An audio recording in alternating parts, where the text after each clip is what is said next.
नमस्कार, MH1 news की इस खास पेशकश में आप सभी का बहुत बहुत स्वागत है। आपके साथ मैं हूं गीतांजलि।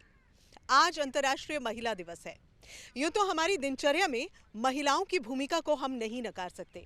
महिलाओं के बिना हम अपने जीवन की कल्पना भी नहीं कर सकते। इसलिए कहना गलत नहीं होगा कि महिलाओं का दिन तो हर दिन है, लेकिन फिर भी आज का ये खास दिन 8 मार्च यानी अंतर्राष्ट्रीय महिला दिवस देश और दुनिया की सभी महिलाओं को समर्पित है।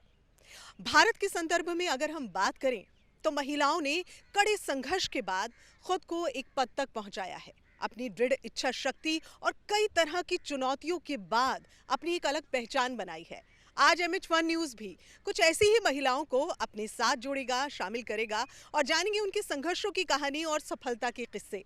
तो चलिए प्रोग्राम की शुरुआत करते हैं और जो खास पैनल हमारे साथ में मौजूद है मैं परिचय करा देती हूँ। हमारे साथ मौजूद हैं अंजू दहिया जो कि शिक्षाविद हैं और राष्ट्रपति अवार्ड से सम्मानित हैं। साथ ही हमारे साथ में मौजूद हैं रेणु श्रीनिवास हुसैन, कवित्री हैं। साथ ही डॉक्टर संजना जॉन हैं, फिल्म मेकर हमारे साथ में मौजूद हैं और अंबर जैदी हमारे साथ में मौजूद हैं, पॉलिटिकल एनालिस्ट। आप सभी मेहमानों का, सभी महिलाओं का बहुत बहुत स्वागत है। चलिए शुरुआत करते हैं। अंजू जी, अगर हम आपसे शुरुआत करें, चूँकि आप एक शिक्षाविद हैं और राष्ट्रपति से सम्मानित भी हैं अवार्ड से, और कहते हैं कि टीचर जो है, अध्यापक जो है, वो बच्चे की ज़िंदगी को किस दिशा में ले जाना चाहिए, सबसे पहला काम उसी का यही होता है। लेकिन आप, चूँकि आपकी एक अलग कहानी रही है, आप हरियाणा से हैं और महिलाओं के लिए इस पद तक जाना इतना आसान नहीं था। जाहिर सी बात है कि कई स्ट्रगल आपकी लाइफ में रहे होंगे। कुछ स्ट्रगल, खास चुनौतियां जो हैं, जो आपको परेशान भी कर गई, लेकिन फिर भी आप डटी रहीं, ये हमसे ज़रा शेयर करें आप आज। सबसे पहले आप सभी को मेरा नमस्कार कि आपने मुझे मौका दिया कि मैं अपनी कहानी आप सबसे शेयर कर सकूं और कुछ और फीमेल्स को मोटिवेट कर सकूं कि वो यहाँ तक पहुँचें और अपनी कहानी शेयर करें। देखिए, मेरा मानना ये है, सबसे बड़ा अगर हमारा कोई मोटिवेटर है वो भी मन है हमारा, और अगर कोई दुश्मन है वो भी हमारा ही मन है। कहा जाता है मन ही मन को जानता, मन ही मन का मीत, मन ही मन मानी करे, मन की मन से प्रीत, मन घूमे मन बावरा, मन की अद्भुत रीत, मन के हारे हार है, मन के जीते जीत।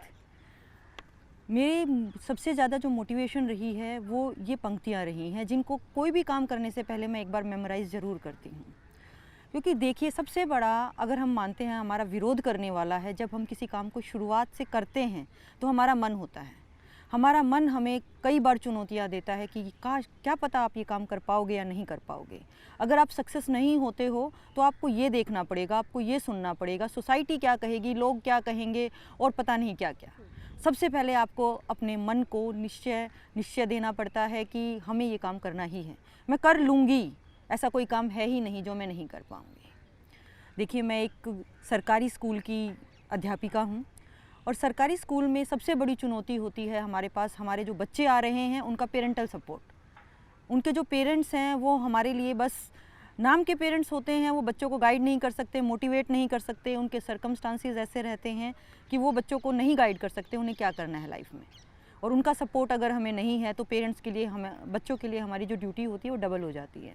उनके पेरेंट्स भी हम हैं, उनके गाइड भी हम हैं, उनके मोटिवेटर भी हम हैं। स्कूल का अगर मैं आपसे शेयर करूं, जब मैं स्टार्टिंग में मैंने स्कूल ज्वाइन किया, मैंने अपनी जॉब ज्वाइन की जब मैं 24 ईयर्स की थी।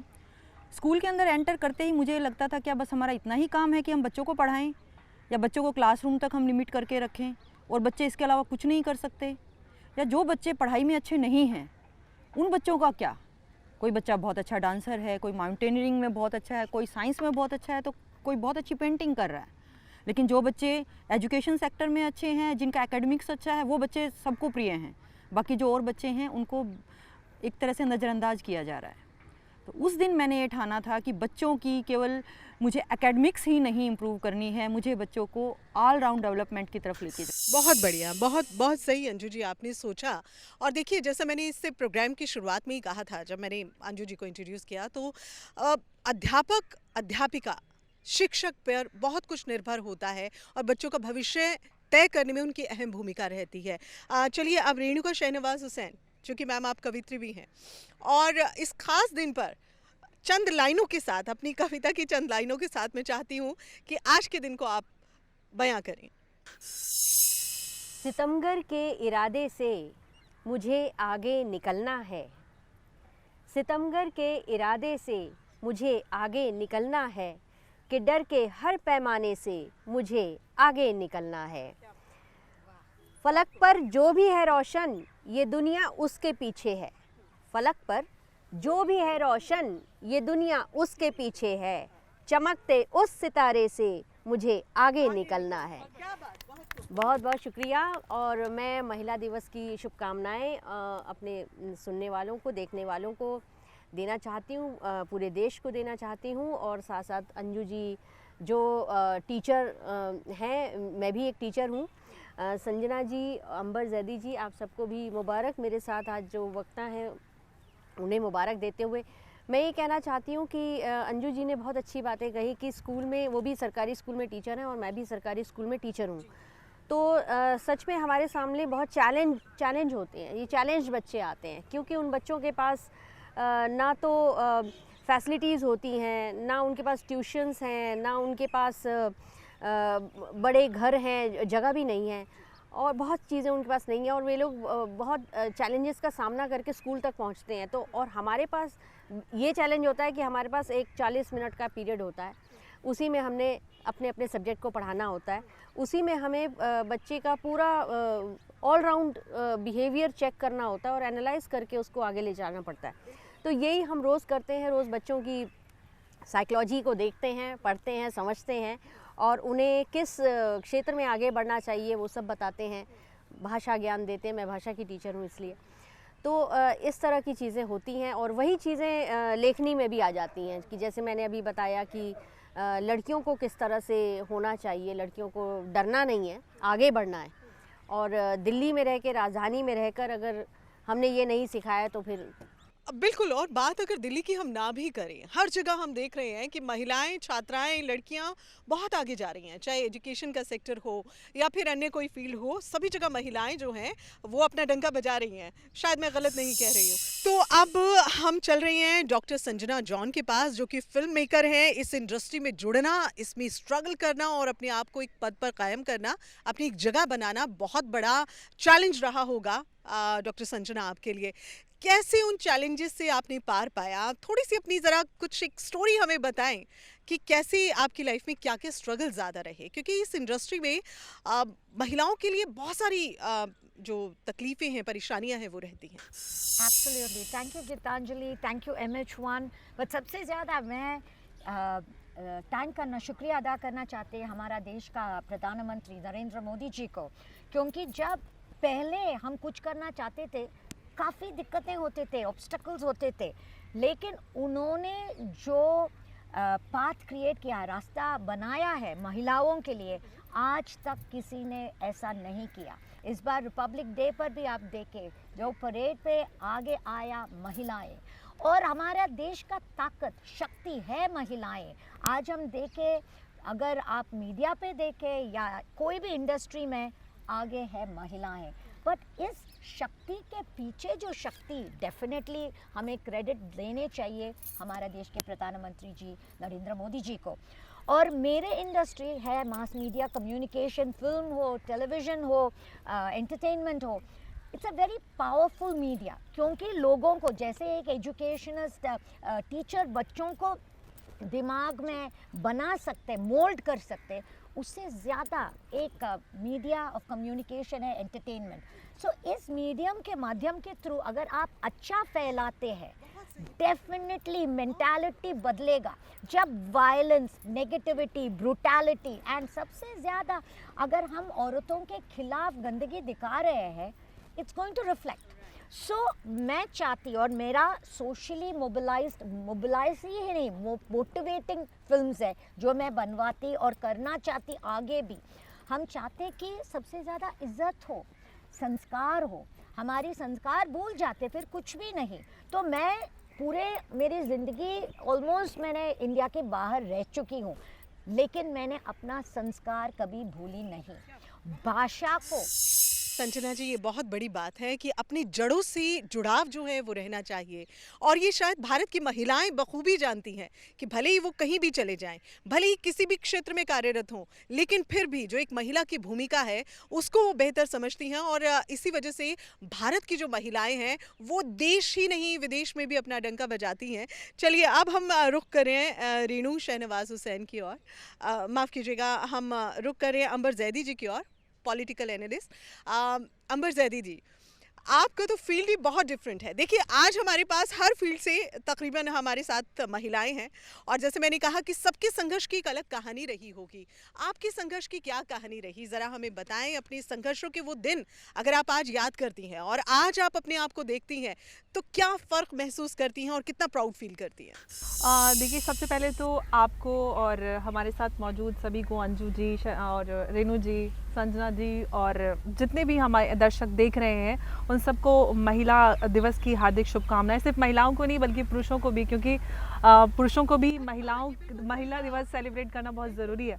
लेकिन अगर हम अपने संघर्ष की बात करते हैं तो संघर्ष, देखिए, हम किसी भी महिला की बात करें तो एक महिला का जीवन संघर्ष से भरा होता है, और फिर वो महिला फिर कुछ करना चाहती है अपने लिए, तो वो और संघर्ष डबल हो जाते हैं। और फिर वो एक मुस्लिम परिवार से आए तो वो और ज़्यादा हो जाते हैं, तो संघर्ष थोड़े ज़्यादा होते हैं। लेकिन जब हम कुछ ठान लेते हैं, तो जैसे कि आप में से किसी ने कही थी ना, आपने ओपनिंग में किसी ने कहा था, शायद रेणु जी ने कहा था कि आप जो ठान लें उसको करने के लिए, वो अगर आप ठान लेते हैं तो वो कुछ भी मुश्किल नहीं है। लेकिन मुझे लगता है कि आज जो राहें बन रही हैं महिलाओं के लिए, प्रधानमंत्री मोदी की बात करें, महिलाओं के मुद्दे, महिलाओं को एक इंडिविजुअल समझना, उनके मुद्दों को समझना उनकी नीतियों में रहा है। और जो उनकी, चाहे हम संगठन की बात करें या सरकार की नीतियों की बात करें, उसमें महिलाओं के मुद्दे और महिलाएं एकदम बढ़ चढ़कर रहती हैं और हर जगह महिलाओं का जिक्र होता है। तो मुझे लगता है कि वहाँ से भी हमारे देश में बहुत कुछ बदला है।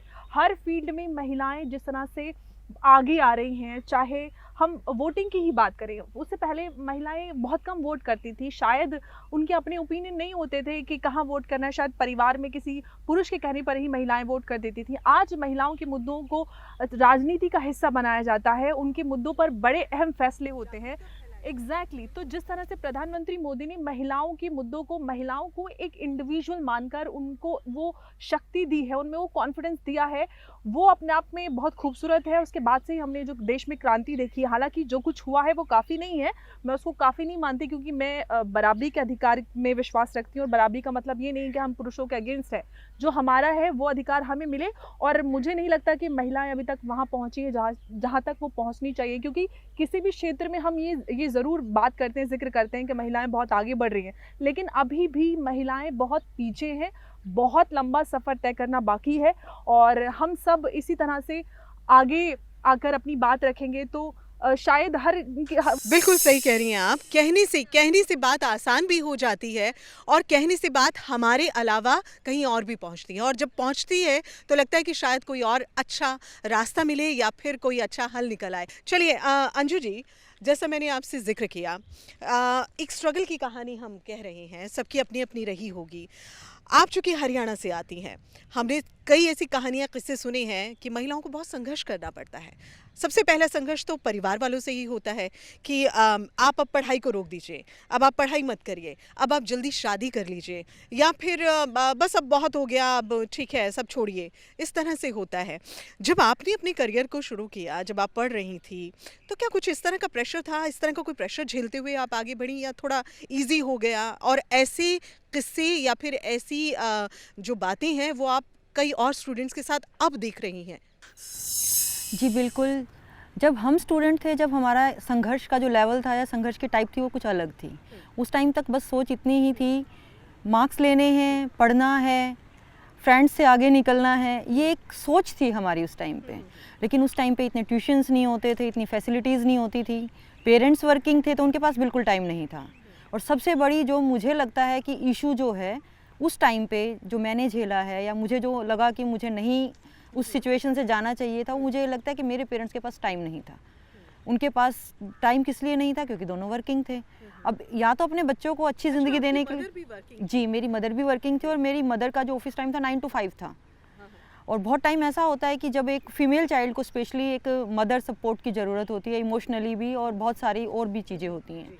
लेकिन वहाँ पे मुझे ऐसा लगता था, कई बार मेरी एक ओपिनियन बनी कि नहीं, मैं कभी जॉब नहीं करूँगी, मैं कभी मतलब वर्किंग वूमेन मुझे नहीं बनना है, मुझे एक होम मेड बनना है, या मतलब मुझे घर रहना है, मुझे वर्किंग वूमेन नहीं बनना है। ये मेरी एक सोच बन गई थी। लेकिन जैसे जैसे ग्रेजुएशन हुई, पोस्ट ग्रेजुएशन हुई, अपनी स्टडीज़ आगे बढ़ती चली गई, उस टाइम पे ये लगता था कई बार कि जो हम चूज़ करना चाहते हैं, जैसे जिस सब्जेक्ट में मुझे जाना है, मुझे बायोलॉजी में जाना था लेकिन मैं केमिस्ट्री पढ़ रही हूँ। क्यों केमिस्ट्री पढ़ रही हूँ? क्योंकि पापा ने बोला है कि केमिस्ट्री पढ़नी है।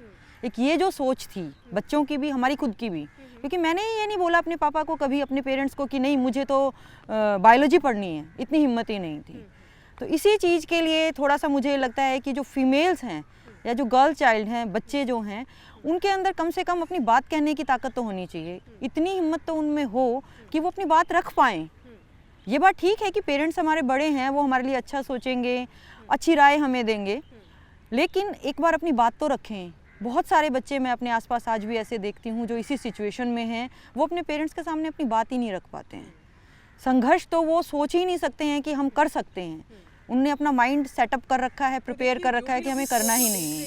और जो अंजू जी की बात को इस वक्त सुन रही हैं, ख़ास तौर पर महिलाएं, वो इस बात को गांठ बांध लें कि जब तक वो बात नहीं करेंगी, जब तक वो आगे बढ़कर अपनी तकलीफ नहीं बताएंगी, अपने सपने नहीं बताएंगी, तब तक कोई नहीं सुनेगा। इसलिए महिलाओं को बोलना चाहिए। ये अधिकार तो सरकार भी देती है और ये अधिकार महिलाओं के पास जन्म सिद्ध होता है। चलिए शहनवाज हुसैन जी भी हमारे साथ हैं। रेनू जी, स्ट्रगल की कहानी अभी हमने सुना, जैसे अंजू जी ने कहा कि भाई नहीं, मैं सोचती थी कि मैं हाउसवाइफ बनूं, लेकिन उसके बाद देखिए उन्होंने क्या मुकाम हासिल किया। ऐसी एक कुछ ज़िंदगी के पल जब आप पन्ने पलटती हैं अपनी यादों के, कुछ पन्ने आपको आज भी याद रहते होंगे, जो आपके संघर्ष की कहानी कहते होंगे, आपकी सफलता की कहानी कहते होंगे, आपकी ज़िंदगी में लिखा एक नया अध्याय बताते होंगे। तो जब वो पन्ने उलटती हैं आप, तो क्या महसूस होता है और क्या है उन पन्नों में? ज़रा आप हमारे दर्शकों से शेयर करिए। जी, बहुत शुक्रिया ये मौका देने के लिए। और इसमें मैं अपने आप को बहुत ही खुशनसीब समझती हूँ, क्योंकि मैं भी सोनीपत हरियाणा से हूँ। खुशनसीबी इस बात की है कि मेरे फादर एयरफोर्स में थे, तो हम लोग एयरफोर्स में जगह जगह घूमते रहे, और एयरफोर्स स्कूल में ही हमारी पढ़ाई हुई, सेंट्रल स्कूल में। और मेरे पिता ने, हम महिला दिवस मना रहे हैं, लेकिन आज मैं हर बार उनको नमन करती हूँ। हर जगह जहाँ भी पहुँचती हूँ, किसी भी जगह पे, आज मैं अपने पिता को नमन इसलिए करती हूँ क्योंकि वो मेरे पीछे एक बहुत बड़ा प्रेरणा स्रोत बन के साथ रहे। वो जो बात अंजू जी ने कही कि सच में बच्चे अब आज बोलने के लिए भी अभी उनको इतना साहस नहीं होता कि वो कुछ बात बोल सकें, अपने मन की बात कर सकें।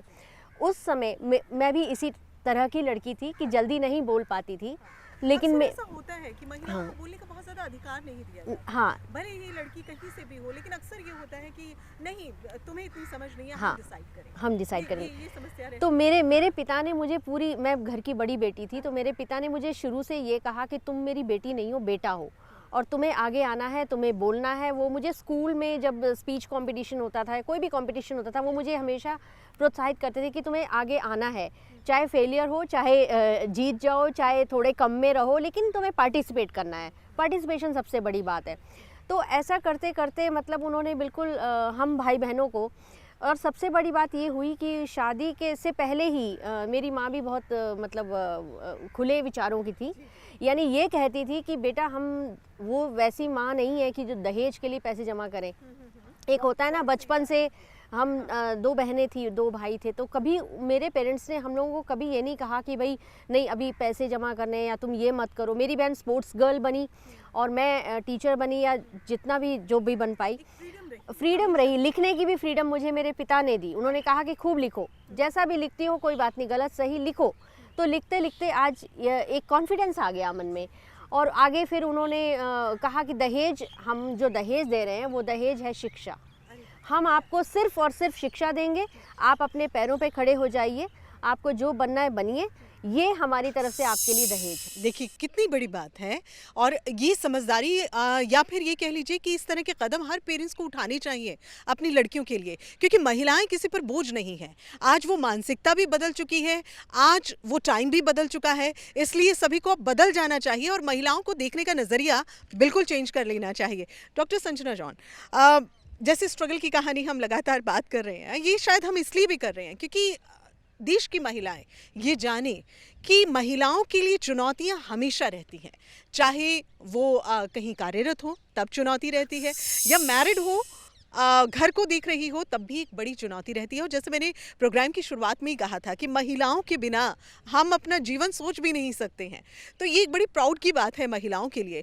लेकिन फिर भी आप चूँकि फिल्म मेकर हैं, इंडस्ट्री को देखती हैं, अलग अलग जगह से लड़कियां आती हैं, स्ट्रगल करती हैं, किस तरह के स्ट्रगल उन्हें करने पड़ते हैं और कैसे पार पाती हैं, और ऐसी लड़कियां जो स्ट्रगल करती हैं बहुत ज़्यादा, सपने बड़े होते हैं, क्या कहना चाहेंगे, उनके लिए क्या मैसेज देना चाहेंगे? जैसे रेनू जी और अंजू जी बता रहे थे, एजुकेशन सबसे ज़्यादा ज़रूरत है।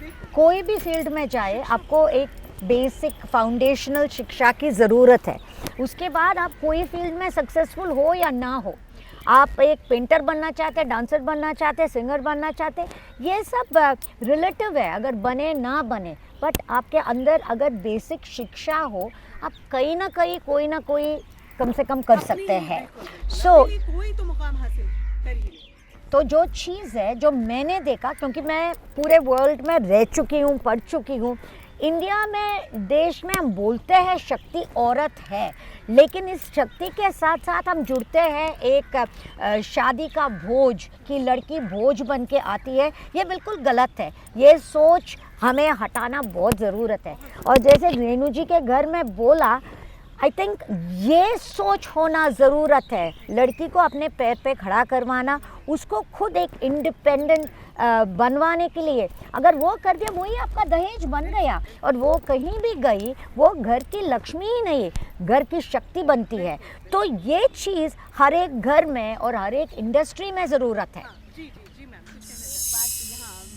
एक बात और ऐड करना चाहूँगी कि मुझे, जहाँ मैंने अपने माता पिता का नाम लिया है, विशेषकर पिता का नाम लिया है, वहाँ मैं अपने सासू माँ और ससुर जी का भी नाम लेना चाहती हूँ, क्योंकि मेरी शादी मुस्लिम परिवार में हुई, और मुझे उस वक्त स्ट्रगल, ये जो आपने पूछा, स्ट्रगल यही था कि वहाँ कैसे एडजस्टमेंट होगा। तो मुझे इतना अच्छा लगा, मेरी सासू माँ ने जब ये कहा कि हम बहुत खुश हैं कि हमारे घर लक्ष्मी आई है, ये मेरी सासू माँ के शब्द थे। और उन्होंने कहा कि हम बहुत खुश हैं कि तुम नौकरी करती हो, हम बहुत खुश हैं कि तुम अपने पैरों पे खड़ी हो। तो मुझे इतना अच्छा लगा कि मुझे लगा कि कोई, ये तो कोई डिफरेंस नहीं है, तो कोई बदलाव नहीं आया। तो मैं जी, वो एक डर था, हाँ। तो वो मतलब मेरा स्वागत बिल्कुल दिल से उन्होंने किया, और एक मतलब अपने पैरों पे खड़े होने वाली स्वाभिमानी बहू, और बिल्कुल मैम की सुन रही हूँ, मुझे लग रहा है कि सबसे ज़्यादा लकी मैम ही रही हैं। चलिए अंबर जैदी जी, जैसा आपने शुरुआत में कहा, चूँकि एक मुस्लिम परिवार से हैं आप, और एक मुस्लिम परिवार में महिलाओं को बहुत ज़्यादा आज़ादी नहीं होती, हालांकि सब जगह ऐसा नहीं होता, लेकिन फिर भी ज़्यादातर आज़ादी नहीं होती, ना पढ़ाई की होती है, ना अपने सपनों को साकार करने की होती है। ऐसे में जब आपने अपनी ज़िंदगी के करियर की शुरुआत की, तो क्या कुछ आपको झेलना पड़ा? क्या इस तरह का कोई रिस्ट्रिक्शन आपके लिए था, और अगर रहा तो उससे कैसे पार आपने पाया, और कैसे? देखिए, सबसे पहले तो जिस तरह की पढ़ाई और जो स्ट्रीम हमने चूज़ की थी, मैं और मेरी सिस्टर, हम दोनों ने साइंस से पढ़ाई की, साइंस स्ट्रीम दी। तो सब लोगों को यही था कि लड़कियों को क्या ज़रूरत है मैथ, साइंस, केमिस्ट्री, बायोलॉजी पढ़ने की, आप इनको नॉर्मल पढ़ाई पढ़वाइए, ह्यूमैनिटीज़, और बीए करा के शादी करा दीजिए। जी हाँ, आप बीए कराइए, शादी कराइए। तो ये एक नॉर्मल एक ओपिनियन होता है लोगों का कि लड़कियों पे ज़्यादा पैसा खर्च करने की ज़रूरत नहीं है, महंगी पढ़ाई पढ़ाने की, आप शादी करो 20-21 में और आप फ्री हो जाओ। एग्जैक्टली तो ये, लेकिन मेरे पापा और मम्मी दोनों ही का बहुत ज़्यादा सपोर्ट रहा, जो कुछ भी हमने, जो पढ़ाई पढ़ने का, जो कोर्स करने का हमने सोचा। लेकिन आसपास के लोग तो जब आप खुद को प्रूव कर देते, तब उनको लगता है कि हाँ ठीक है, जिनके माँ बाप ने किया, वाकई में लड़कियां लायक थी, या माँ बाप को अपने बच्चों पे भरोसा था। तो आपके माँ बाप, आपका परिवार आपको सपोर्ट करे, ये बहुत इंपॉर्टेंट है। जैसे रेनू जी ने अपनी बताई, आज रेनू जी यहाँ पे खड़ी हैं, देश में सब जानते हैं इनको, और मैं खुद इन पे बहुत प्राउड होती हूँ, मैं खुद उनकी पर्सनली हॉस्टमैन हूँ। तो ऐसे लोग, इसीलिए मैंने कहा कि बहुत लकी हैं हमारे पैनल में। जी। तो जब तक आपके परिवार, उनके पिता, उनकी माता जी, फिर सास ससुर, उनके हस्बैंड भी, मैं उनको भी जानती हूँ, तो बहुत सपोर्ट करते हैं पूरा। तो आप आपकी जो आपके अंदर है, आपके ऊपर विश्वास आपके परिवार वालों का होना बहुत ज़रूरी होता है एक महिला के लिए। तो थैंकफुली मेरे पेरेंट्स का रहा और हम आगे बढ़े। लेकिन अब फिर वही बात है, लोग बहुत जज करते हैं मुस्लिम परिवार में कि लड़कियां बिना बुर्खे के आ रही हैं, बेपर्दा टीवी पे हैं और शादी कैसे होगी। जबकि हमारे देश में तो इसकी पूरी आज़ादी है, ऐसा कोई रिस्ट्रिक्शंस नहीं। हाँ हाँ। सर हम ट्रिपल तलाक पे काम करते थे तो मौलाना बोलते थे तुम इतना बोलती हो, तुम्हारी शादी कैसे होगी। मैंने कहा शादी होने के डर से मैं हक की बात बोलना बंद कर दूं। तो बहुत ज़रूरी है कि हमारे समाज में जो हो रहा है हमें खुद उसको एक उदाहरण। अच्छा, कुछ लोगों को ये भी तकलीफ है कि महिलाओं को सही गलत की समझ हो कैसे गई। ये तो होनी ही नहीं चाहिए, क्योंकि पुराने वक्त में इतनी इतनी जो कह लीजिए कि इतना हक नहीं दिया जाता था कि अपनी बात को सही से रख सके। बिल्कुल डॉक्टर संजना जॉन, आपसे बिल्कुल हम जुड़ेंगे। एक छोटे से ब्रेक के लिए मुझे यहाँ पर रुकना होगा, एक छोटे से ब्रेक हमें लेना होगा। हमारी चर्चा बहुत लंबी है और कहते हैं महिलाओं की बातें तो वैसे भी ख़त्म नहीं होती हैं। स्ट्रगल की हम कहानी की बात कर रहे थे। आप चूँकि जैसे हमने देखा ब्रेक से पहले भी आप बता रही थी कि कई बच्चियाँ ऐसी होती हैं जो अपनी बात सलीके से नहीं कह पाती हैं या फिर कह ही नहीं पाती हैं, कहीं ना कहीं रुक जाती हैं, बहुत सारी बातें उन्हें रोक लेती हैं। ऐसे में एक टीचर की भूमिका बहुत ज़्यादा होती है, केवल पढ़ाने के लिए ही नहीं, एक सही दिशा देने के लिए भी टीचर की महत्वपूर्ण भूमिका होती है। जब ऐसी सिचुएशन आपके सामने आती है तो फिर कैसे आप उससे पार पाती हैं, क्या करती हैं आप? जी बिल्कुल, मेरी तो दिनचर्या का एक तरह से हिस्सा रहता है ये, क्योंकि मैं बच्चों के बीच में रहती हूँ और हम टीचर्स का सबसे पहला काम होता है बच्चों को मोटिवेट करना, उनको गाइड करना प्रॉपरली कि वो अपने लिए कम से कम बोलना सीखें। बच्चों को सिखाती हूँ, बच्चियों को मोटिवेट करती हूँ, अपनी बात कहना सीखें, अपनी बात रखना सीखें। वो बात सही है गलत है वो बाद की बात है। सबसे पहली बात है अपने लिए उठ खड़े हों, अपनी बात रखें, अपने आप को प्रेजेंट करें। सही गलत उनको डिसाइड करने में हम उनकी मदद करेंगे, उनके एल्डर्स उनकी हेल्प करेंगे, लेकिन अपनी बात तो कहना सीखें। जब तक वो अपने लिए खुद खड़ी नहीं होंगी कोई उनकी मदद नहीं कर पाएगा। जब तक वो अपनी बात खुद नहीं कहेंगी कोई उनकी बात नहीं सुनेगा। कहा जाता है ना कि बिना रोए तो माँ भी दूध नहीं पिलाती। तो ये तो बच्चियां हैं, ये जब तक अपनी बात नहीं रखेंगी उनकी बात नहीं सुन। कम से कम अपने सपनों को कहीं तो सही कि हम ये सोच रहे हैं, हम जिंदगी को इस नज़रिए से देख रहे हैं, हमारी नज़रिए से हमें ये चाहिए, ये दिशा मिलनी चाहिए। कम से कम इतना हक तो महिलाओं को मिलना चाहिए। चलिए अब हम रेणु शाहनवाज जी के पास एक बार फिर से चलते हैं। रेणु जी, आपने ब्रेक से पहले बताया कि आप जिस तरह से आपने अपनी ज़िंदगी के स्ट्रगल को देखा है, अपनी पर्सनल लाइफ प्रोफेशनल लाइफ में भी आपने देखा है, एक बड़ा चैलेंज जाहिर सी बात है रहा भी होगा आपके सामने। लेकिन जब ऐसे चैलेंजेस आप और लोगों के सामने देखती हैं या फिर आप कुछ ऐसा हमें बताना चाहें जिससे और महिलाएं मोटिवेट हों, तो हम कहेंगे कि आप बिल्कुल बताएं और हमारे जो दर्शक इस वक्त इस प्रोग्राम को देख रही हैं, ख़ासतौर पर महिलाएं, उनको एक दिशा मिल पाए। देखिए, अगर सबके बारे में ये बताना है कि किस तरह से बात आगे बढ़ती है, किस तरह से हम स्वाभिमानी और अपने कॉन्फिडेंस को लेके आगे बढ़ सकते हैं, तो वो है मंत्र जो है वो शिक्षा है। अगर किसी को शिक्षा मिल जाए, मैं नर और नारी की बात नहीं करी, किसी भी बच्चे को, दोनों को यदि शिक्षा मिल जाती है तो उसे पता चल जाता है कि हमारे अधिकार और हमारे कर्तव्य हैं क्या दरअसल, जिसके लिए हमें लड़ना है। कभी कभी तो औरतों को यही नहीं पता होता कि ये उनका अधिकार क्षेत्र है भी, वो पूरी ज़िंदगी लगा देती हैं एक परिवार। कई बार महिलाओं को ये पता ही नहीं होता कि वो इस और जा सकती हैं, ये काम भी वो कर सकती हैं, ये पूछने का अधिकार भी उन्हें है। उन्हें लगता है जितना पति ने दे दिया या जितना माता पिता ने दे दिया बस वहीं तक वो सीमित हो गई। उन्हें नहीं मालूम कि वो आगे पंख फैला सकती हैं और उनके सामने एक पूरा भरा पूरा आकाश है। तो मैं भी ऐसी थी कि मतलब कम बोलती थी अपने घर में, लेकिन लिखती ज़रूर थी। और ये जो ज्ञान लेने का एक लालच था कि कहाँ कहाँ से ज्ञान मिल सकता है, क्या क्या पढ़ लूँ मैं, पढ़ने का एक लालच बचपन से रहा। तो वो पढ़ते पढ़ते ऐसा हुआ कि लिखने लगी मैं, और लिखते लिखते मन में कॉन्फिडेंस आ गया। और जब आदमी लिख सकता है तो वो अपनी बात को रख भी सकता है। तो अपनी क्लास में भी मैं बच्चों को यही बताती हूँ कि आपको बहुत पढ़ना है और बहुत लिखना है। जब आप पढ़ेंगे तो आपको पता चलेगा कि दुनिया में क्या क्या हो रहा है, किसने कहाँ तक ज़ीरो से हीरो तक कोई कैसे पहुँचा।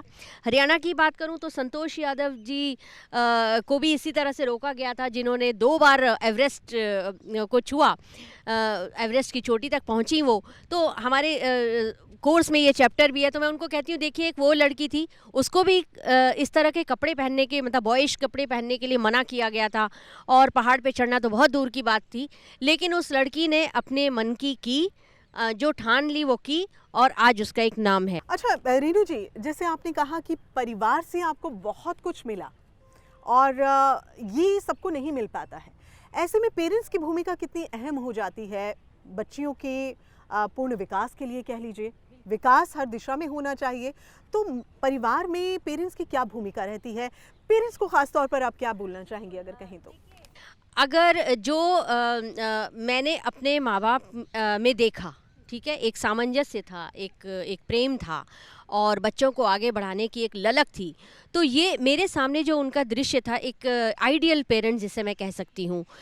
तो पेरेंट्स को ये सोचना चाहिए कि उन्हें अपने बच्चों के सामने आदर्श अभिभावक बनना है, उनके सपनों को किसी तरह से नहीं तोड़ना है। ठीक है, उन्हें एक्सपेरिमेंट करने दें, हो सकता है बहुत जगह पे गलत भी होते हैं बच्चे, माँ बाप कहते हैं कि ये तुम गलत कर रहे हो, लेकिन मेरा कहना ये है कि प्रयोग करने में क्या है, प्रयोग। लेकिन अक्सर हमने देखा है कि गलत अगर बच्चा, घर में कोई लड़का है वो करता है तो शायद उसके लिए अलग तरह की रिस्ट्रिक्शंस होती हैं, लेकिन अगर लड़की कर देती है कुछ गलत तो फिर उसकी दिशा ही जीवन की चेंज कर दी जाती है, अक्सर हमने ये देखा है। तो वैसा ये नहीं होना चाहिए, क्योंकि दोनों को समान अवसर मिलने चाहिए, दोनों समान रूप से माँ के गर्भ से आए हैं, तो दोनों के लिए दोनों चीज़ें समान है। बचपन में दोनों को एक ही जैसी भूख लगती है, एक जैसी प्यास लगती है, तो फिर उनको अलग क्यों किया जाए? मुझे तो आज तक मतलब ये बात समझ नहीं आई कि अलग कैसे हो सकते हैं वो दोनों को समान विकास, वो भी मानव है, दोनों मानव है, तो दोनों को वही अवसर मिलने चाहिए, शिक्षा हो चाहे नौकरी हो, चाहे अपने सपने पूरे करने के लिए जो भी अवसर हो वो उन्हें मिलने चाहिए। चलिए संजना जी, अगर पेरेंट्स बच्चों को एक सही दिशा दें, बच्चियों को खास तौर पर अगर हम बात करें, एक सही दिशा दें कि देखिए आपकी दिशा ये है, पूरा आसमान है आपके लिए, पंख आपके पास हैं, आप अपनी उड़ान को भरिए, तो कितनी आसान महिलाओं की ज़िंदगी हो जाएगी। अगर आप पंख के बारे में बोल रहे हो, ये लड़का हो या लड़की हो, दोनों को अगर प्रोत्साहित नहीं करते कोई भी उड़ ना पाते। और सबसे ज़्यादा बोलते हैं माता पिता गुरु, ये तीनों का बहुत बड़ा रोल रहते हैं उन लोगों को उस मोड़ तक पहुंचवाने में। और जितना सोसाइटी का रोल है इसको हटाने में, अगर कोई रिस्ट्रिक्शंस हो, कोई बोलते ना कंजर्वेटिव एनवायरनमेंट में हम लोग हैं, इसको हटाने वाले भी वही है, क्योंकि प्रोत्साहित करने में सबसे ज़्यादा रहते हैं हमारा टीचर्स। और मैंने ज़िंदगी में जो देखा है, जो मैं पढ़ती थी, मेरे साथ भी थे जो बहुत कंजर्वेटिव घर की लड़कियां जिसको ऑप्शंस नहीं मिलते थे, तो उनके घर वालों को भी समझाने में और घर वालों से इसको आगे लेके उनको आज अच्छे फील्ड में सक्सेसफुल बनवाने का वो क्रेडिट डेफिनेटली टीचर्स को ही रहते हैं। तो जो माता पिता ना कर पाए, हमारा जो शिक्षक, जो एजुकेशनलिस्ट है, वो बहुत बड़ा रोल जो खेलते हैं। और दूसरी चीज़, हमारा एनवायरनमेंट, जितने लोग हमारे अगल बगल है, अगर ये लोग नेगेटिव है और हम लोगों को दबाने वालों में है, आई थिंक सबका सोच ये होनी चाहिए, हम में जो दम है वो लेके हमें आगे जानी चाहिए, दूसरों के दम पे। बहुत सही कहा डॉक्टर संजना। महिलाओं की बात हो रही है, उनके अधिकार की बात हो रही है, बात शिक्षा की भी हो रही है और बात उस स्ट्रगल की भी हो रही है जो महिलाओं की ज़िंदगी के साथ साथ चलता है। चलिए, इस स्ट्रगल से महिलाएं कैसे पार पाती हैं, ये तो हमने कई गेस्ट हमारे जो मौजूद हैं उनसे हमने जान लिया है। अभी हमारे साथ में जो एक नई गेस्ट मौजूद हैं, जो अभी हमसे जुड़ी हैं, स्वीटी बुरा बॉक्सर हैं, हम उनका स्वागत करें। बहुत बहुत स्वागत है स्वीटी जी आपका। स्वीटी जी, चूँकि पैनल आपने आप ज्वाइन किया है, हमारी बातचीत बहुत ज़्यादा हो चुकी है, लेकिन फिर भी अगर मैं शॉर्ट में कहूँ, एक बॉक्सर हैं आप चूँकि, और एक स्ट्रगल रहा होगा आपकी लाइफ में भी। हमने सभी के संघर्षों की कहानी सुनी है, अंजू जी के, मैम के, सबके संघर्षों की। आपकी लाइफ में किस तरह के संघर्ष आए, किस तरह के ट्रबल्स आप उनसे पार पाते बॉक्सर बनी, और कैसे आपकी स्टोरी रही, ज़रा बताएं। देखिए, वैसे पूरी स्टोरी बताऊंगी तो यहाँ रात हो जाएगी, तो मैं बहुत शॉर्ट में बताऊंगी। लड़की जब पैदा होती है उसके लिए मतलब स्ट्रगल जब से ही स्टार्ट हो जाता है। इवन मुझे ऐसे लगता है कि पहले तो ज़माने मतलब मैं 2000 की बात कर रही हूँ, उस टाइम लड़कियों को बहुत ज़्यादा दबाया जाता था। लड़कियों को हर फील्ड में, जैसे कि अब काफ़ी थोड़ा चेंज हो रहा है, अभी चेंज हो रहा है। पहले ऐसा माहौल, बिल्कुल देश बदल रहा है।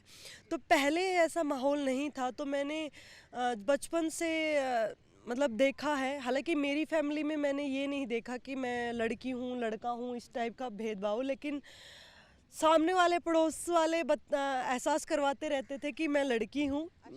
तो बहुत महसूस होता था। और जब मैंने गेम स्टार्ट किया, उस टाइम की मैं बात बताती हूँ कि गेम स्टार्ट करने के मेरे हर कोई खिलाफ था, मेरे माँ पापा को छोड़कर। जैसे पड़ोसी और रिश्तेदार बोल रहे थे कि मुझे गेम क्यों करना है। लड़कियाँ, अच्छे घरों की लड़कियाँ जैसे घर से बाहर नहीं जाती हैं, मतलब सुबह जाती पढ़ने के लिए तो शाम तक घर वापस आ जाती है।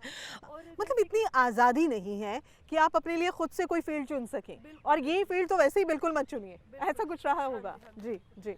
तो कि अगर लड़कियों को गेम करवाओगे तो क्या ही करना है, उनको पढ़ाओगे तो उनको क्या ही करना है, मतलब दूसरे घर उनको जाना है तो वो क्या करना है उन लोगों को पढ़ा के, ऐसी सोच थी। और मैंने जब गेम स्टार्ट किया तो मेरे कुछ रिश्तेदारों ने मेरे घर वालों से बोलना भी बंद कर दिया था।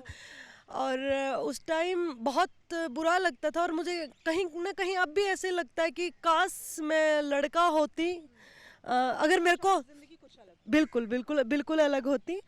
तो मैं कभी कभी अगर मेरे को ऐसे बोला जाए ना कि आप एक विश अगर आप मांगना चाहो तो आपको क्या मिले, क्योंकि लड़की होने की बजाय मुझे लड़का होना, ये विश आप मांगना। लेकिन क्या अभी स्वीटी जी इतना सब हासिल कर चुकी हैं आप, अभी भी लगता है ये फीलिंग अभी भी आती है आपको? देखिए बिल्कुल अब भी लगता है, क्योंकि बहुत सारे फील्ड ऐसे हैं। अब जैसे कि हम मतलब लड़कियां हैं, महिलाएं हैं, हम काम करके भी जाते हैं तो बहुत सारी जगह अगर शादी होने के बाद जैसे आप लोग खड़े हैं तो अब भी आप लोग प्रोग्राम करके भी जाओगे तो आप लोगों से उम्मीद होगी कि आप लोग खाना बनाएं, है ना। तो देखिए कुकिंग तो महिला ही करेगी, ये मानसिकता है। हाँ हाँ। तो मैं कह रही थी कि कुकिंग तो हमेशा लड़कियों को ही करनी पड़ती है। और भी बहुत सारी चीज़ें हैं कि लड़की को दुर्गा माता बनना पड़ता है ना, कि हर फील्ड में अगर आपको कुछ करना, अगर आपका मान लो अगर मैं गेम कर रही हूँ या आप अपना कुछ भी पैशन को फॉलो कर रही है। स्वीटी मतलब आपका है कि भाई इस हाथ से आपको घर संभालना है, इस हाथ से आपको अपनी फील्ड संभालनी है, इस हाथ से बच्चों को देखना है, मतलब पूरा बिल्कुल सही कह रही हैं आप। हाँ हाँ। तो ये चीज़ें हमारे साथ रहती है और बहुत फेस भी करते हैं। और मुझे लगता है कि आप सब लोग भी फेस कर रहे होंगे। लेकिन मैं इस चीज़ को एक पॉजिटिव कि हमारे अंदर, लड़कियों के अंदर इतनी ताकत दी है भगवान ने कि हम एक टाइम पे 7-8 काम कर सकते हैं। करती है महिलाएं, करती है और हम कर रहे हैं। तो लड़कियों में मतलब आज इसलिए मैं ये विश मांगना चाहती हूँ, अगर कहीं मुझे मिले तक कि काश मैं एक लड़का होती, तो वो काश है। लेकिन अभी काफ़ी चेंज हो रहा है तो चेंज अच्छा लग रहा है। और मैं चाहती हूँ कि आने वाले टाइम में लड़का लड़की के बीच में ऐसा कुछ अंतर ना हो, उसके लिए मैं काम कर रही हूँ। और वही अंतर को मिटाने के लिए, जैसे गांव वालों ने मेरे फैमिली से बोलना बंद किया था, जिन लोगों ने कि क्योंकि मेरे पापा ने उनकी बात नहीं मानी थी ना, कि मेरे को खेलने के लिए भेज दिया। लड़की को रोक लीजिए, उन्होंने कहा नहीं, आपको आगे बढ़ने दिया। और आज जो लोग इस बात को कहते होंगे कि रोक लीजिए इन्हें, जब आप इतने आगे बढ़ चुकी हैं तो फिर उनका नजरिया क्या है, कैसे वो नजर? अभी वही लोग पूछते हैं कि स्वीटी कब आएगी, और सबसे पहले वही लोग मेरे से मिलने के लिए आते हैं। ये बदलाव है, ये मानसिकता है, ये दोहरी मानसिकता है लोगों की, जिसमें बदलाव की ज़रूरत है। हम सभी से ये ज़रूर गुजारिश करेंगे कि देखिए अपनी मानसिकता को दोहरी ना रखिए। लड़का और लड़की में कोई फ़र्क नहीं होता, और आज के वक्त में तो बिल्कुल नहीं है, क्योंकि लड़कियां आजकल हर वो काम कर रही हैं, हर उस फील्ड में हैं जिसमें पुरुष होते हैं। तो ये महिलाओं की एक प्रतिभा है जिसे लोगों को पहचानना चाहिए। चलिए अब हम रेणु जी की और एक बार फिर से रुक कर रहे हैं। रेणु जी, जीवन की स्ट्रगल की बात हमने कर ली, आपकी एजुकेशन की बात कर ली, पेरेंट्स की सपोर्ट की बात कर ली, इन लॉस की सपोर्ट की भी बात कर ली, लेकिन अगर हम समाज के लिए कहें तो समाज से किस तरह की सपोर्ट महिलाओं को चाहिए होगी? समाज को क्या कहना चाहेंगी, क्या मैसेज समाज को देना चाहेंगी महिलाओं के लिए? मैं ये कहना चाहती हूँ, अभी स्वीटी जी ने बात की कि एक सपने की बात की, एक विश की बात की कि काश मैं लड़का हो जाऊँ। तो वहीं पे मेरे मन में एक विचार शुरू हो गया, और बहुत दिन पहले से भी चल रहा था कि अगर मुझसे कभी ये पूछा जाए कि आप क्या लड़का होना चाहेंगी या लड़की, उसके बाद मैं आपकी बात का जवाब दूंगी, तो मैं हर जन्म में लड़की ही होना चाहूँगी।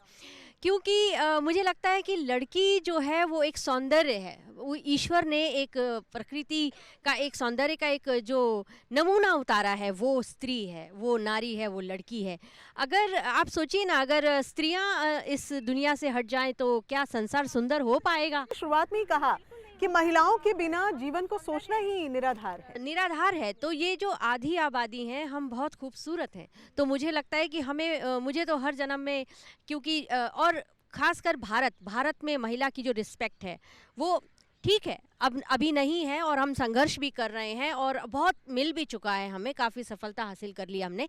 लेकिन रेणु जी, ये इसमें मैं ये ज़रूर कहना चाहूँगी कि भारतीय महिलाओं की प्रतिभा का लोहा ना सिर्फ देश बल्कि विदेश में भी माना गया है। तो हमें प्राउड फील होता है कि एक तो हम महिला हैं, ऊपर से हम भारत से हैं। बिल्कुल गर्व होता है। भारतीय नारी तो हमेशा गर्व की पात्र रही है, क्योंकि हमारे पास तो माँ सीता, पार्वती, रुक्मणी, राधा, हमारे पास तो कित्तूर की रानी चेन्नम्मा और रानी लक्ष्मीबाई, और न जाने कितनी कितनी ऐसी असंख्य नारियों का एग्जाम्पल्स हैं कि वो एक नारी थी, और नारी होते हुए उन्होंने बड़े बड़े काम संभाल लिए, जिम्मेदारियां संभाल ली और सफलता भी हासिल की। तो मुझे लगता है कि तो नारी, आपने ये पूछा कि हमें समाज से क्या अपेक्षा है, तो मुझे ये पता है कि यदि नारी ही नारी का साथ दे दे तो हमारा आधा काम, हमारा जो काम है ना, वो पूरा ठीक हो जाएगा। क्योंकि मैं अपनी लाइफ की बात करती हूँ कि मेरे माता पिता ने मेरा साथ दिया, उसके बाद जो मेरी मित्र बनी, घर में जो सपोर्ट करने वाली थी, वो मेरी सास थी। अगर वो एक शक्ति, सच में नारी तो शक्ति ही है, बस उस शक्ति को हमें देखना पड़ता है, उसे जगाना पड़ता है, उसकी अलख लगानी पड़ती है। यदि वो शक्ति हम अपने अंदर झांक ले, देख लें, तो हमें दुनिया की कोई चीज़ रोक नहीं सकती, कभी नहीं रोक सकती।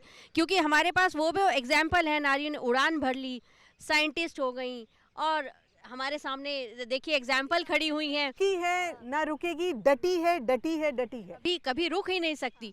तो ठीक है, समाज में बहुत चीज़ें गलत भी होती हैं, और नारी ही है, यानी अगर मैं भ्रूण हत्या की बात करूं, तो अगर वो नारी खुद ठान ले कि मुझे अपने बच्चे को जन्म देना है, बच्ची को जन्म देना है, तो उसे कौन रोकेगा? तो ये शक्ति तो उस नारी को लानी पड़ेगी समाज से लड़ने के लिए। एक बेटी को पैदा करने के लिए माँ को ही तो सशक्त होना पड़ेगा। और वो बेटी आगे जाकर जाने क्या बने। देखिए, प्लेन उड़ाए, हो सकता है नेवी में हो सकता है आर्मी में हो, मतलब किस क्षेत्र में नारी नहीं है, वो क्षेत्र का नाम बता दीजिए, किस में नहीं है। बिल्कुल सही कह रही हैं आप। और चलिए, चर्चा को अब बहुत ज़्यादा वक्त हम नहीं दे पाएंगे क्योंकि समय का थोड़ा सा अभाव है। अब हम अंजू जी की और एक बार रुक कर रहे हैं। अंजू जी, आज के खास दिन पर क्या हमारे दर्शकों से कहना चाहेंगी, क्या मैसेज आप देना चाहेंगी? मैं सोसाइटी को बस एक ही मैसेज देना चाहती हूँ, पेशेंस रखें, पॉजिटिव रहें और अपनी पावर को यूज़ करना सीखें।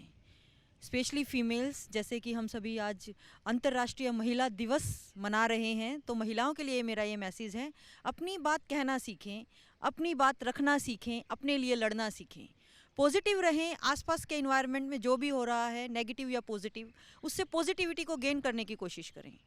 कोई भी इंसिडेंस हमारे आसपास होता है, उसमें कुछ ना कुछ पॉजिटिव ज़रूर है। उस पॉजिटिविटी को अपनी तरफ अट्रैक्ट करें, उस पॉजिटिविटी से कुछ नया सीखें, नेगेटिव चीज़ों को थोड़ा सा नज़रअंदाज करें। महिलाओं के साथ खड़ी हों, उनकी बात सुने, उनको अपनी ड्यूटीज़ के साथ अपने अधिकारों के बारे में भी नॉलेज हो। और बिल्कुल ईमानदारी से, ख़ास तौर पर जब आप अपनी पूरी ईमानदारी के साथ अपने लिए एक फील्ड तैयार कर रही हैं, तो उसके लिए आप डटे रहिए, अपनी बात को कहते रहिए। बिल्कुल सही। अपने सपनों के लिए हम खुद जिम्मेदार हैं, अपनी ज़िंदगी के हम खुद मालिक हैं। अपनी ज़िंदगी की डोर किसी और के हाथ में देने की बजाय अपने सपनों को खुद पूरा करने की हिम्मत रखिए। क्या बात है, बहुत बहुत सही कहा अंजू जी आपने। देखिए, अंजू जी ने अपना एक नज़रिया बताया है और कहीं ना कहीं अपील भी है लोगों से कि अपनी घर में जो बच्चियां हैं, जो महिलाएं हैं, उन्हें आगे बढ़ने दें, उन्हें रोके नहीं, क्योंकि महिलाएं जब आगे बढ़ेंगी तो कुछ ना कुछ बेहतर ही करेंगी। क्योंकि महिलाओं को सही गलत का ज्ञान, हम कह लीजिए, अगर हम कहें तो ये गलत नहीं होगा कि वो शुरुआत से ही होता है, और ऐसा बहुत असंभव है कि महिलाएं कोई गलत फील्ड अपने लिए चुने या अपने लिए कोई गलत फैसला करें, ये हमें सबसे ज़्यादा देखनी है। और समाज से ये अपील भी है कि वो अपने घर की बच्चियों को, महिलाओं को आगे बढ़ने दें। हमने ये देखा है कि जब हमने पैनल में बातचीत शुरू की है सभी महिलाओं से, तो मोदी जी का जिक्र ना आए ऐसा हुआ नहीं है। तो यानी कि ये कहना भी गलत नहीं होगा कि महिलाओं के लिए मोदी जी ने बहुत कुछ किया है और इसके लिए हमें उनको धन्यवाद भी देना चाहिए दिल से। मैं अपने प्रधानमंत्री मोदी जी को धन्यवाद देती हूँ। उन्होंने इतनी स्कीम्स चलाई हैं महिलाओं के आगे बढ़ने के लिए। और सबसे बड़ी बात जो मैं कह रही थी, उन्होंने भारत को फिर से विश्व गुरु के स्थान पर जो वो लाके खड़ा कर दिया है आज, और उसके लिए कितने प्रयास किए हैं और वो सफल भी हो रहे हैं। तो विश्व गुरु यानी शांति का प्रतीक, हमारा देश जो शांति का प्रतीक था, और उस शांति के प्रतीक में महिलाओं का सबसे बड़ा जो हाथ था। तो मैं बस ये कहना चाहती हूँ, उसी पर मैंने एक दोहा लिखा है जो मैं मैं आपको सुना देना चाहती हूँ कि किस तरह से विश्व गुरु फिर से बन सकते हैं हम लोग, हमारे संस्कार और मूल्य हमारे साथ हों तो। वाणी मीठी कीजिए, मन से तजिए मैल, वाणी मीठी कीजिए, मन से तजिए मैल, मन हल्का हो जाएगा, पिघलेगा जब शैल। तो ये जो है, अगर हम अपनी वाणी से पूरे विश्व को, घर को, समाज को और अपने लिए, अपने हक के लिए जो लड़ सकते हैं, केवल वाणी ही सबसे से ही काम कर सकते हैं। जो काम प्यार से हो सकता है वो तलवार से नहीं हो सकता। बिल्कुल, कितनी मधुर वाणी में रेणु जी ने अपनी बात कही है। स्वीटी जी, अब हम स्वीटी जी से जानेंगे। स्वीटी जी, आपके लिए तो चैलेंज जो हैं, जो रहे होंगे आपकी लाइफ के, जैसे अभी आपने बताया, और आपने कहा कि आई विश कि मैं लड़का होती, लेकिन मेरा प्रश्न फिर से यही है कि अब इस मुकाम पे पहुंचने के बाद भी आपको लगता है कि आप लड़का होती, या फिर आपको लगता है कि अब समाज को मैं इस तरह से जागरूक करूं कि समाज ये सोचने पर मजबूर हो जाए कि लड़के ही नहीं, लड़कियां भी बहुत कुछ कर सकती। नहीं, ये भी अब नहीं, क्योंकि अब तो मैं खुद जागरूक करती हूँ पूरे समाज को ये करने के लिए। हाँ, लेकिन जब मैंने स्टार्ट किया था और उस टाइम ये फीलिंग थी, लेकिन कभी कभी जैसे कि पीछे, मतलब मैं 1 साल पहले की भी मैं बात बोल रही हूँ, इवन मैं आफ्टर एशियन चैम्पियन, और लेकिन ज़िंदगी में ना बहुत सारी चीज़ें ऐसी होती हैं फीमेल्स के साथ जो उसको रोज़मर्रा की ज़िंदगी में उसको फेस करनी पड़ती है, और बहुत सारा स्ट्रगल हम बता भी नहीं सकते हैं कि बहुत सारी चीज़ें होती हैं और वो सिर्फ लड़की ही समझ सकती है। और वो मेरे साथ भी ऐसी चीज़ें हुई, तो मुझे बहुत ऐसे लगा कि काश मतलब मैं लड़का होती। हाँ, हो जाता है, कभी कभी दिमाग में आ जाता है, क्योंकि समाज में हमारे इर्द गिर्द कुछ ना कुछ ऐसा घटित होता है जहाँ हमें ये लगता है कि यार काश हम भी लड़का होते, तो हमारे लिए शायद चीज़ें आसान हो। लड़कियों की एक, देखिए, हर चीज़ का एक पॉजिटिव और एक नेगेटिव इफेक्ट भी रहता है। अब अगर आप लड़की हो तो भगवान ने आपको एक्स्ट्रा पावर्स के साथ भी भेजा होता है। जी, सुपर पावर, वो मैंने आपको बताया कि जैसे दुर्गा की तरह हम काम कर सकते हैं, लेकिन लड़का एक टाइम में एक ही काम कर सकता है, वो पावर उनके पास नहीं है। और अगर उनके पास इतने काम हो जाए तो वो पागल हो जाएंगे, वो काम नहीं कर पाएंगे। तो कुछ मतलब लड़की होने के फ़ायदे भी हैं, कुछ नुकसान है। मैंने आपसे ये पूछा था कि समाज को क्या कहना चाहती हैं लड़कियां जो हैं, वो लड़कियों के प्रति समाज जागरूक हो, उसके लिए आप क्या मैसेज लोगों को देना चाहेंगी, और लड़कियां जो हैं उनसे भी क्या कुछ खास आप कहना चाहेंगी, क्या मैसेज आप देना चाहेंगे उन्हें? बिल्कुल, मैं सब लड़कियों को सिर्फ ये बोलना चाहूँगी, भाई सपने तुम्हारे हैं, लड़ना तुम्हें पड़ेगा, कोई भी नहीं आएगा तुम्हारे लिए सपोर्ट करने के लिए, बोलने के लिए। आपको संघर्ष तो करना ही पड़ेगा, ठीक है। अगर आप संघर्ष नहीं करोगे अपने सपनों के लिए तो अपने सपनों की ज़िंदगी कभी भी नहीं जी पाओगे, क्योंकि जब लड़की पैदा होती है उसका संघर्ष तो जभी से स्टार्ट हो जाता है। लेकिन आपके अंदर वो शक्ति, अपनी शक्ति को पहचानिए कि आप बहुत कुछ कर सकती हैं। अगर आपने अपने दिमाग में यही चीज़ बैठा ली कि मैं नहीं कर सकती, मेरे पास ये चीज़ है करने को, वो चीज़ है, एक काम को करने के लिए, मतलब ना करने के लिए 1000 बहाने होते हैं, लेकिन अगर एक काम को करने की एक जिद भी आपने कर ली ना, वो भी काफ़ी है और वो भी आपको टॉप लेवल तक लेकर जा सकते हैं हर फील्ड में। तो वो जिद होनी ज़रूरी है।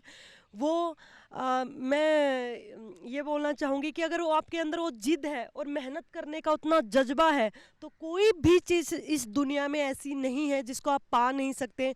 कुछ भी असंभव नहीं है, कुछ भी असंभव नहीं है। और महिलाएं तो जो असंभव चीजें होती हैं उनको भी संभव कर लेती हैं, बस थोड़ा सा उनको सपोर्ट मिले तो वो भी उनके लिए बहुत बड़ी बात हो जाती तो लड़कियों, उठो, जागो और लड़ो और अपने सपनों को पूरा करो। है। चलिए, तो महिलाओं को अपने सपनों को पूरा करना है, ये याद रखना है, नहीं रुकना है और अपनी बात को कहना है। जैसे हमारे सभी मेहमान हमारे साथ में जुड़े हुए थे और सभी मेहमानों की एक बात ज़रूर थी महिलाओं के लिए कि अपनी बात को कहना सीखिए, बोलना सीखिए। और ये बिल्कुल सही है कि जब एक महिला अपनी बात को सही से रख पाएगी, उसको सही से बोल पाएगी, उस पर बात कर पाएगी, तो शायद जो मुश्किलें महिलाओं के लिए होती हैं वो काफ़ी हद तक कम भी हो जाएंगी। हम सबसे यही कहना चाहते हैं महिला दिवस के इस खास अवसर पर, बिंदास जिएं, अपनी लाइफ को अच्छे से जिएं, खूब खुश रहें और अपना बहुत बहुत ख्याल रखें, क्योंकि एक महिला एक घर की नींव होती है, एक समाज की नींव होती है। इसलिए महिलाओं को जागरूक भी होना है और अपना बहुत बहुत ख्याल भी रखना है और अपने सपनों को ज़िंदा रखना है, उन्हें जीना है, ये ज़रूरी है। चलिए, आप सभी जो मेहमान हमारे साथ आज खास इस चर्चा में इस खास दिन जुड़े, आप सभी मेहमानों का बहुत बहुत धन्यवाद हमारे साथ जुड़ने के लिए। और चूंकि हमारे साथ में डॉक्टर संजना जॉन भी मौजूद थी, समय के अभाव की वजह से वो पहले चली गई, और साथ ही अंबर जैदी भी हमारे साथ में मौजूद थी, वो भी चली गई। मैं उन मेहमानों का भी धन्यवाद करना चाहूँगी। आप सभी मेहमानों का एक बार फिर से बहुत बहुत धन्यवाद। तो आज इस खास दिन के अवसर पर हमारे साथ जितनी भी महिलाएं जुड़ी थी, उन्होंने आपको कई टिप्स भी दिए हैं, मैं कहूँगी कि शायद कुछ मंत्र भी दिए हैं। इन मंत्रों को आप सजोइए, अपनी ज़िंदगी में आगे बढ़ती रहिए, महिलाएं पीछे नहीं हटें, डटी रहें, तभी एक अच्छा मुकाम उन्हें हासिल हो पाएगा। इस खास विषय पर आज हमारी एक चर्चा भी थी, मुलाकात भी थी। इसी के साथ हमें दीजिए इजाज़त। नमस्कार।